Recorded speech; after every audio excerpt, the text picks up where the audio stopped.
Assalamualaikum warahmatullahi wabarakatuh. Halo semua, saya Siti Aisyah dengan NIM 23810700086, kelas PGMI 4C. Video ini saya buat untuk memenuhi tugas ujian akhir semester mata kuliah perkembangan peserta didik di SD atau MI. Pada video kali ini, saya akan membahas tahapan perkembangan kognitif menurut Jean Piaget serta implikasinya dalam pembelajaran yang sangat penting untuk diketahui oleh kita sebagai calon guru. Perkembangan kognitif adalah proses perubahan bertahap dalam kemampuan seseorang untuk memahami, mengingat, dan memecahkan masalah.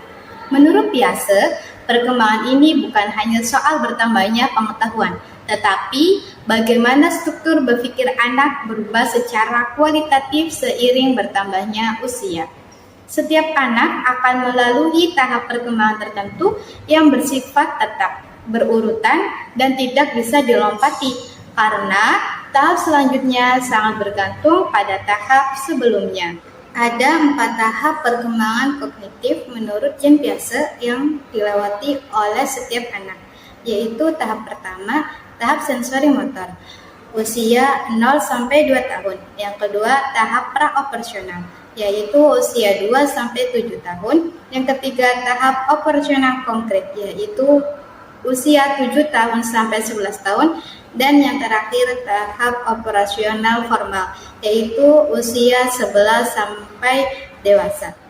Tahap perkembangan kognitif yang pertama yaitu tahap sensori motor yang dialami oleh anak usia 0-2 tahun. Pada tahap ini, bayi mengenal dunianya melalui gerakan dan panca indera. Mereka belum memiliki pemahaman simbolik dan belum bisa membedakan dirinya dari lingkungan sekitar. Ciri utamanya pada tahap ini yaitu belajar melalui gerakan dan indera, belum mampu memisahkan diri dari lingkungan dan mulai memahami objek permanen, yaitu benda tetap ada walaupun tidak terlihat. Contohnya, ketika mainan disembunyikan di balik bantal, bayi awalnya akan mengira bahwa mainan itu hilang, tetapi seiringnya waktu, ia mulai mencarinya. Nah, inilah yang menandakan ia sudah memahami keberadaan benda secara permanen. Tahap kedua yaitu pra-operasional. Fase perkembangan kemampuan kognitif ini terjadi pada rentang usia 2-7 tahun.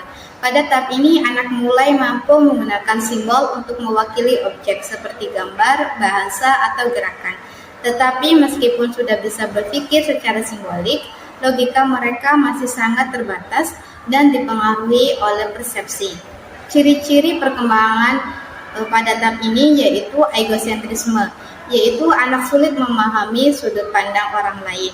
Yang kedua, animisme, yaitu anak menganggap benda mati memiliki perasaan. Yang ketiga yaitu centration, yaitu anak fokus pada satu aspek saja. Contohnya, ketika anak bermain dengan bonekanya, anak itu sering berkata bonekanya sedih karena ditinggal, ataupun mereka percaya bahwa bulan itu mengikuti mereka saat berjalan. Tahap ketiga yaitu tahap operasional konkret. Tahap operasional konkret ini terjadi pada rentang usia 7-11 tahun. Pada tahap ini, anak sudah bisa berpikir logis, tetapi masih terbatas pada hal-hal konkret yang bisa dilihat atau disentuh langsung. Kemampuan yang muncul pada tahap ini di antara lain yaitu konservasi, di mana anak sudah bisa memahami bahwa jumlah tidak berubah walaupun bentuk berbeda. Yang kedua, klasifikasi dan pengurutan. Yang ketiga, reversibilitas, yaitu memahami bahwa suatu proses bisa dibalik. Contohnya, anak bisa membandingkan 2 gelas dengan bentuk berbeda tetapi berisi air yang sama. Berikutnya tahap 4, yaitu operasional formal. Tahap operasional formal ada pada rentang usia 11 tahun sampai dewasa.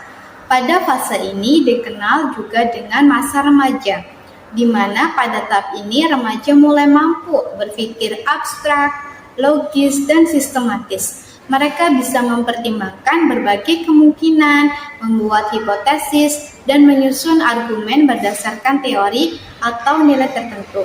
Ciri khas dari tahap ini yaitu berpikir deduktif dan idealistik, memecahkan masalah tanpa bantuan objek konkret, dan berpikir spekulatif dan hipotesis. Dalam pendidikan, ini adalah masa di mana pelajaran mulai bisa disampaikan secara teoritis, seperti dalam pelajaran matematika, IPA, dan filsafat.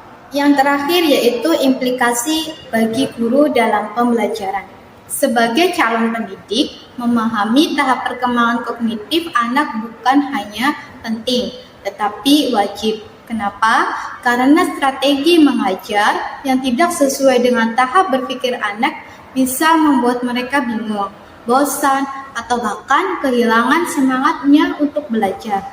Misalnya, jika kita menjelaskan konsep suatu keadilan pada anak yang berusia 6 tahun dengan cara yang abstrak cuma berceramah, kemungkinan besar mereka tidak akan paham. Tetapi kalau dijelaskan lewat cerita yang konkret, yang langsung bersentuhan dengan kehidupan sehari-hari mereka, nah mereka bisa menangkap apa yang dimaksud oleh kita. Terima kasih telah menyaksikan video ini.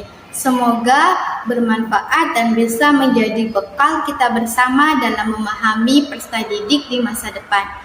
Saya akhiri, wassalamualaikum warahmatullahi wabarakatuh.